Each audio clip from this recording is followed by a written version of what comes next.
사실 기간을 제일 궁금해해요. 꼭 자퇴를 해야만 학점은행제를 할 수가 있는 건가요? 학점의 성적을 얼마나 받아야 되냐, 잘 받아야 되냐. 자격증은 언제가 좀 최적의 시간일까? 네, 안녕하세요 여러분. 브라운 편입학원의 철영쌤입니다. 오늘은 학점은행제에 관해서 얘기를 해보려고 하는데요. 소개 한번 해주시죠. 네, 안녕하세요. 저는 다솔쌤입니다. 학점은행제 플래너 일은 한 7년 정도 했었고요. 지금은 브라운 편입에서 브라운 플러스라고 해서 학점은행제 관리를 도와드리고 있습니다. 이제 편입을 하면서 많은 학생들이 좀 접하다 보니까 이 학점은행제가 정확하게 뭔가를 설명 한번 해주시겠어요? 사실 학점은행제가 정확히 뭔지를 설명하면 아무도 못 알아들어요. 그래서 간단히만 말씀을 드리면 학점은행제는 이제 고등학교 졸업자 이상이라면 누구나 대학교 학점 학위를 받을 수 있게 해주는 평생교육 제도입니다. 그러면 고등학교 졸업자라고 하면 뭐 여러 케이스들이 사실 있는데 저희 학원 같은 경우에도 전문대 출신자들도 있고 아예 학점이 없는 친구들도 있고 지금 학교를 다니는 친구들도 있는데 이런 친구들 같은 경우에는 좀 학점은행제를 하게 된다면 언제부터 좀 시작을 해야 될까요? 이제 대학교 편입 같은 경우가 최소 2학년 혹은 4년제 졸업장이 있어야 되다 보니까 고등학교 졸업자나 자퇴생은 원래 아예 안 된다라고 생각을 하시는데 보통 학점은행제를 이제 진행해서 편입을 하시는 경우가 굉장히 많고요. 학점이 너무 없는 경우에는 최대한 빨리 진행을 해야 됩니다. 이게 학생들이 정말 나는 언제 좀 하는 게 좋을까 아니면 얼마나 좀 걸릴까 이런 것들에 대해서도 많이 궁금해 하더라고요. 네네. 사실 기간을 제일 궁금해해요. 그게 제일 중요하죠. 편입은 이제 지원 시기가 정해져 있다 보니까 제가 케이스별로 조금 나눠서 설명을 해드리면 첫 번째로 고등학교 졸업자 분들은 학점이 아예 없기 때문에 일반 편입까지 그래도 1년 잡습니다. 1년 정도. 그리고 학사 편입까지는 2년 정도 잡는다고 보시면 되고 그러니까 본인의 상황에 따라서 중간에 바뀔 수는 있지만 평균적으로는 1년, 2년 이렇게 걸린다고 보시면 되고 두 번째로 자퇴생 분들 경우에는 학점이 얼마나 있는지에 따라서 굉장히 많이 달라져요. 그래서 학점이 만약에 정말 없어 이런 분들은 고등학교 졸업자랑 좀 비슷하게 진행이 아무래도 될 거고 학점이 많으신 분들은 굉장히 수월하게 진행이 되는 경우도 많아요. 4년제를 다니고 있는데 3학년까지 다닌 거예요. 그러고 자퇴를 했어요. 그럼 100학점이 넘게 있는 거예요. 맞아요. 그러니까 이런 경우는 진짜 얼마 안 걸리고 끝나겠죠.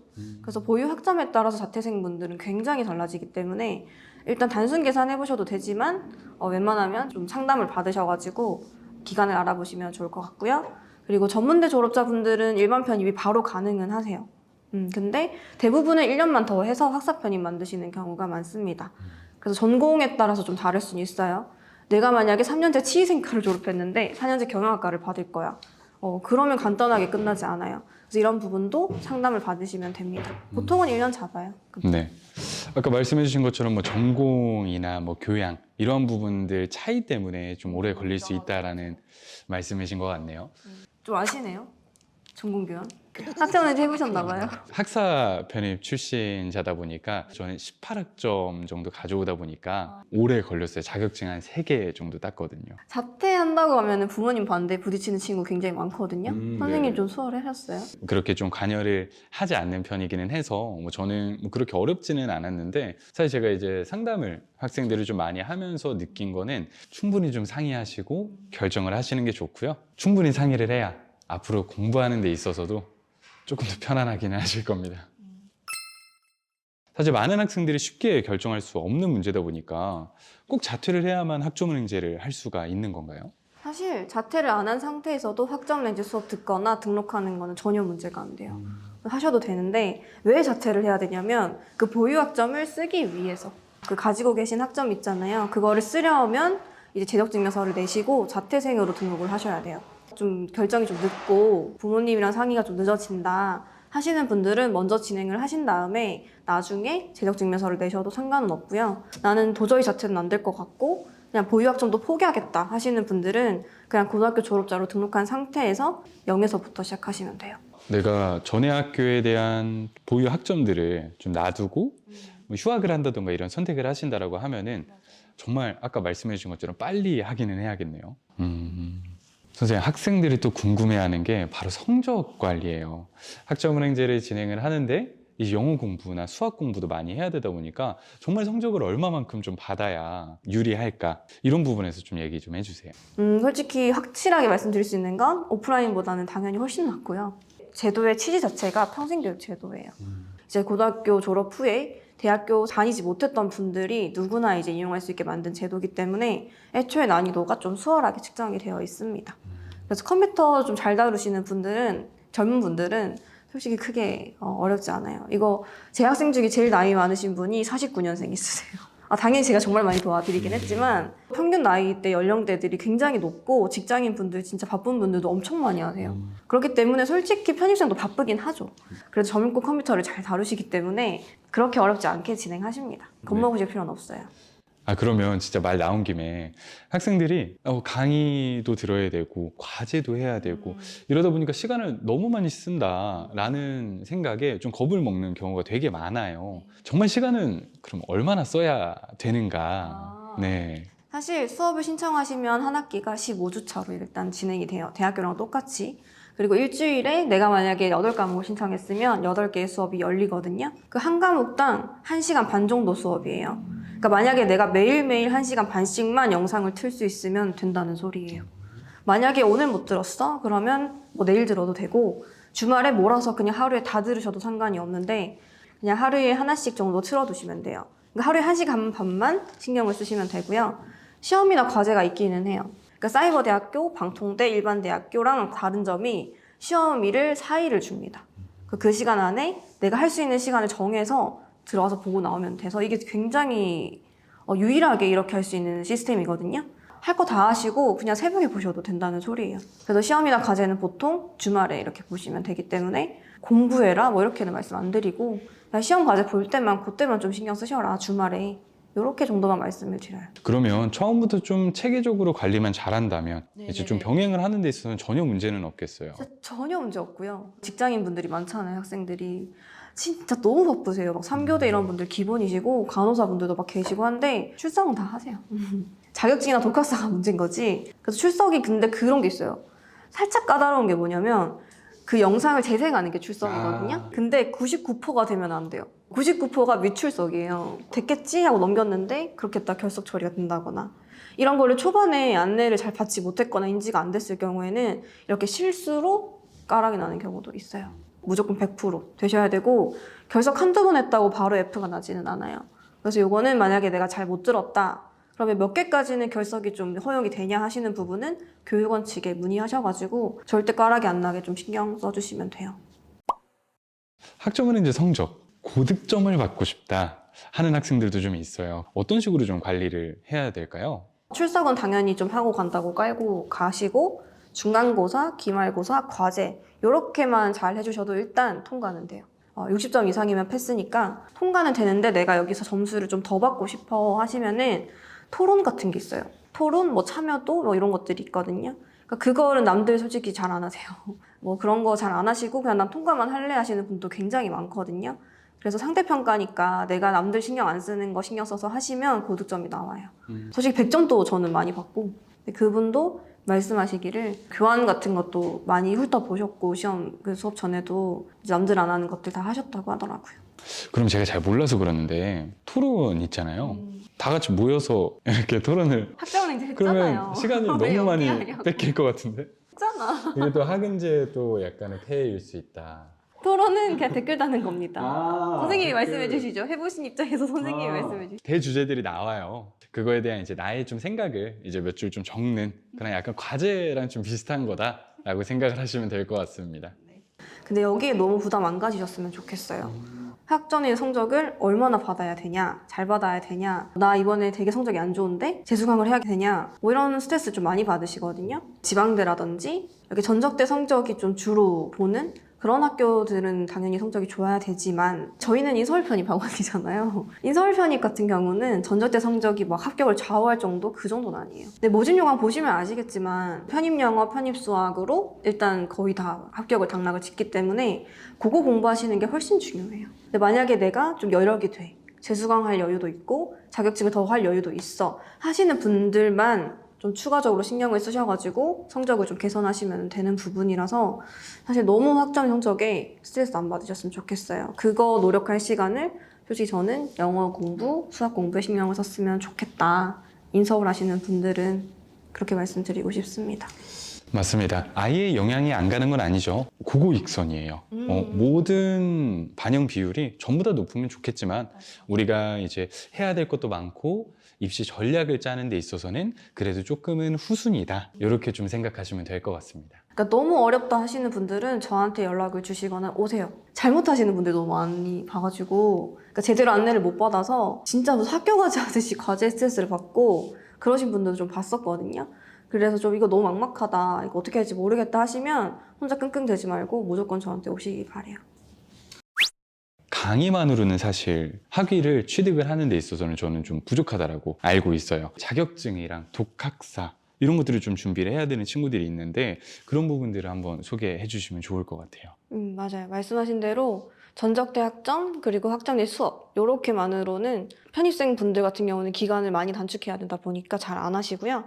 자격증 독학사를 좀 무조건 병행을 하시는 편이에요. 일단 자격증 같은 경우는 보유하신 자격증이 있거나 이제 추천받아서 자격증을 취득을 하시면 자격증당 학점을 부과해주는 시스템이에요. 예를 들면 공인중개사 자격증 몇 학점일 것 같아요? 8학점? 16학점. 오, 2배네요, 2배. 진짜 몰랐습니다. 진짜 몰랐어요? 네네. 왜냐면 난이도가 높은 자격증들이 당연히 높기 때문에 이제 학생들이 공인중개사를 딸 수는 없잖아요. 그러니까 그렇게 하진 않고 대부분이 경영학을 하시기 때문에 자격증을 좀 18학점 되는 자격증들이 있어요. 막 그런 자격증들 취득을 하시면 사실 수업 한 학기를 거의 통으로 이수하는 거랑 똑같기 때문에 평균 한 2-3개 정도는 취득을 하셔가지고 진행을 하시는 편이에요.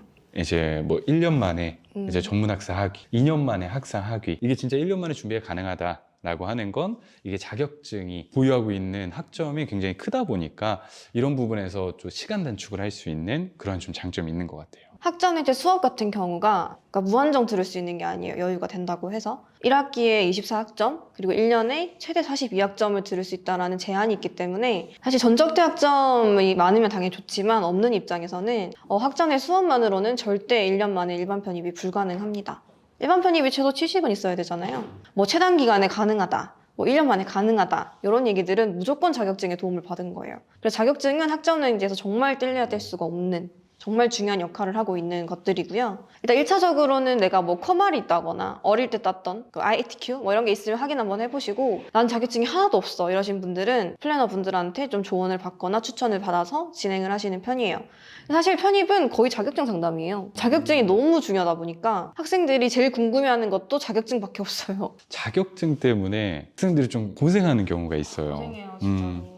초반에 좀 자격증을 안 해놓게 되면 이게 시험이 다가올 때 이제는 시간이 부족한데 자격증은 그제서야 좀 생각하는 경우가 있는데 정말 자격증은 언제가 좀 최적의 시간일까? 제가 편입생 분들을 진짜 몇 년을 이렇게 졸업을 시켜보잖아요. 그럼 정말 많은 경우가 뭐냐면 여유 부리다가 이제 마지막 돼서 시간이 안 되니까 못 하세요. 그럼 그때서 후회를 엄청 하세요. 완전 초반에 해야 되는 자격증들이 딱 정해져 있단 말이에요. 여름방학 전까지는 최대한 해놔라 이렇게 말씀드리는 이유가 뭐냐면 좀 수월하는 친구들이 상반기 때 끝나는 경우가 좀 많아요. 그 상반기가 지나고 후반기에 내가 갑자기 학점을 이제 자격증을 시작하겠다? 그럼 굉장히 선택지가 없다고 보시면 되고 심리적인 압박감도 너무 심하기 때문에 벼락치기로 할 수 있는 그런 게 느낌이 아니에요. 벼락치기를 하긴 하죠. 뭐 어차피 나는 급하게 할 거니까 9월에 10월에 해도 되겠지라고 생각하는데 이 심리적인 압박이 정말 심각해요. 그래서 최대한 상반기 안에 자격증은 끝내셨으면 좋겠어요. 미리미리 하라는 그런 말씀이십니다. 그럼 상반기 말씀해 주셨는데 사실 상반기에 또 시작을 하는 게 독학사인 것 같은데 그거는 또 어떻게 준비를 해야 되는지. 독학사는 정말 간단하게 얘기해서 수능처럼 생긴 시험이에요. 쳐서 내가 합격한 만큼 학점으로 이제 받을 수 있는 그런 제도인데 한 과목당 4학점 혹은 5학점 정도 받는다고 보시면 되고 제가 아까 상반기 말씀드린 큰 이유 중에 하나가 독학사가 총 4단계로 이루어져 있어요. 3월, 5월, 8월, 10월 이렇게 시험이 있는데 3월, 5월까지만 보라고 저는 말씀을 드려요. 이게 말 그대로 학년 시험이라 보시면 돼요. 1단계가 1학년 시험이고요, 대학교. 2단계는 2학년 시험, 3학년 시험, 4학년 시험 이렇게 된다고 보시면 되는데 그러니까 3월에 있는 1학년 시험, 5월에 있는 2학년 시험 특히 여기 2개만 객관식이에요. 나머지는 주관식이 또 들어오기 때문에 여기까지만 보라고 저는 말씀을 드리거든요. 3월에 있는 1단계 시험 같은 경우에는 합격하시면 전부 교양학점으로 인정이 됩니다. 4학점으로 인정이 되고요. 일단 1교시에 국어 국사를 보세요. 그리고 외국어 시험을 봐요. 여기선 고를 수가 있는데 대부분은 영어를 보시겠죠, 우리는. 그리고 밥 먹고 와가지고 이제 선택 과목을 보시게 되는데 여기서 내가 골라서 시험 보셔가지고 붙으시면 되는 거예요. 골라주는 과목이 대부분 정해져 있기는 해요. 추천 과목이. 그래도 저는 좀 추천드리는 거는 그 독학사 홈페이지 가셔가지고 1단계에 어떤 시험 과목이 있는지를 좀 확인하신 다음에 내가 큰 노력을 하지 않아도 볼 수 있겠다라는 과목이 있는지 좀 확인을 하셨으면 좋겠어요. 그런 분 있어요. 한문 1급 있으신 거예요. 그런 분은 한문 보시면 되고요. 일어일문학과 전문대를 나오셨더라고요. 이런 분들은 일본어 보시면 되겠죠. 그리고 내가 컴퓨터를 어릴 때 잘 다뤄서 컴퓨터 전공을 하셨어요. 그런 분은 또 컴퓨터 이해라는 과목을 보시기도 하고, 공공연히 알려져 있는 쉽다라는 과목만 보려고 하지 마시고 직접 확인하셔가지고 과목을 고르시는 거를 일단 1단계는 추천을 드리고요. 2단계 같은 경우는 좀 까다로워지기 때문에 요거는 지금 말씀드리기보다는 나중에 직접 좀 상의를 해서 결정하는 걸로 하면 될 것 같아요. 독학사 같은 경우는 자다이선의 끝이기 때문에 학점을 최대한 거기서 많이 받아와야겠다. 정말 최대한 많이 끌어와야겠다라는 생각으로 상반기 때는 자격증과 독학사에 최대한 집중해서 많은 학점을 보유해 주시는 게 좋습니다. 독학사나 자격증으로 상반기에 많이 좀 확보를 하면 할수록 뒤에서 시간도 벌고 또 돈도 벌어요. 그럼요. 네. 수업이 줄어들기 때문에 그만큼 저는 수업으로 계획했을 때는 2과목만 봐도 되던데요 하셔도 3과목 붙으면 과목 하나 주는 거잖아요. 이거 얼마나 좋아요. 그래서 최대한 많이 보는 게 좋죠. 이제 많은 학생들이 좀 상담을 하시다 보니까 경험에서 우러나오는 얘기들이 참 많은 것 같아요. 지금 학원에서도 어떤 상담들을 진행을 하고 계세요? 사실 요즘 시즌에는 진짜 제일 많은 상담이 학점 인정 신청. 학점은행제가 이제 수업만 듣고 학점만 모은다고 끝이 아니라 이제 공식적으로 본인이 직접 이렇게 신청해야 되는 부분들이 되게 커요. 근데 이게 굉장히 중요한 시기예요. 지금이 10월이라서. 지금은 그 연락이 정말 많이 오시고 있고 너무 중요하니까요. 아무리 내가 학점을 잘 받아놨어도 여기서 착오가 걸려버리면 학위 신청이 불가할 수 있기 때문에 사실 이것 때문에 플래너가 필요한 것도 실제로 있어요. 혼자서 이렇게 아무리 진행을 해도 이제 마지막에 검토하는 부분에서 조금 문제가 생길 수 있어서 이 부분을 지금은 제일 많이 도움을 드리고 있고요. 말고는 이제 자격증. 자격증은 얼마나 어떻게 공부를 해야 되냐. 제가 그것 때문에 텔마 필기도 보고 왔잖아요. 자격증에 대한 궁금증 이런 것도 굉장히 많고 그 다음에 또 많은 거는 이제 설계표 검토. 연락 오시는 분들만 이렇게 봐드리는 게 아니라 제가 주기적으로 아예 일정을 잡아가지고 싹 해드립니다. 플랜 검토를. 그러다 잡아낸 게 굉장히 많아요. 그러니까 혼자 진행을 하는 경우, 플래너가 없어가지고 혹은 진행은 했는데 좀 전문가의 도움이 좀 미흡했던 경우 혹은 실수가 났던 경우 이런 경우를 좀 제가 잡아낸 경우가 좀 있어가지고 일단은 플랜 검토는 내년에도 저는 정기적으로 계속 진행을 할 예정이에요. 어떻게 보면 선생님이 학생들을 구세해 주시겠어요. 그런 말 들었어요. 네. 들었어. 꽁으로 플래너가 떨어졌는데? 똑같긴 한데 그냥 얘들아 1, 2, 3, 4, 5 2학기 때 지금 6과목 신청하게 돼 있잖아요. 그럼 앞에 2개 버리고 여기다가 2개를 신청한다든지. 플랜은 안 짜줬다? 엑셀표 같은 거 안 받았어요? 달라고 한 적도 없고 알아서 준 적도 없고 수업을 듣고 한 달 정도 있으면 여기로 옮기잖아요. 종강하고 한 3주가 되면 여기로 넘어와요. 그럼 10월달이 되면은 여기에 140이 완성이 된다는 소리예요. 이걸 받을 수 있어요. 100점 맞아야지라고 시작하는 게 아니라 나오는 것만 일단 맞추고 여기서 조금 더 늘려가는 개념이라서 턱걸이로 맞춰도 돼요. 자격증 성적은 성적표에 안 뜨거든요, 어차피. 그러니까 60점만 넘으면 돼. 그러니까 이렇게 메달 있고 자주인 애들을 좀 주로 쳐가지고 여름 전에 우선적으로 자격증을 다 끝내야 돼요. 아, 공부하고 있긴 했어요? 네, 너무 촉박해가지고. 공부하다가 안 했다고요? 아니, 그러니까 그 시간이. 정신 안 차려? 그럼 텔마 이외에는 잘 봤어야 될 거 아니야. 공부 안 했죠? 내가 푸는 게 중요한 게 아니고 공부를 해야지 뭐래.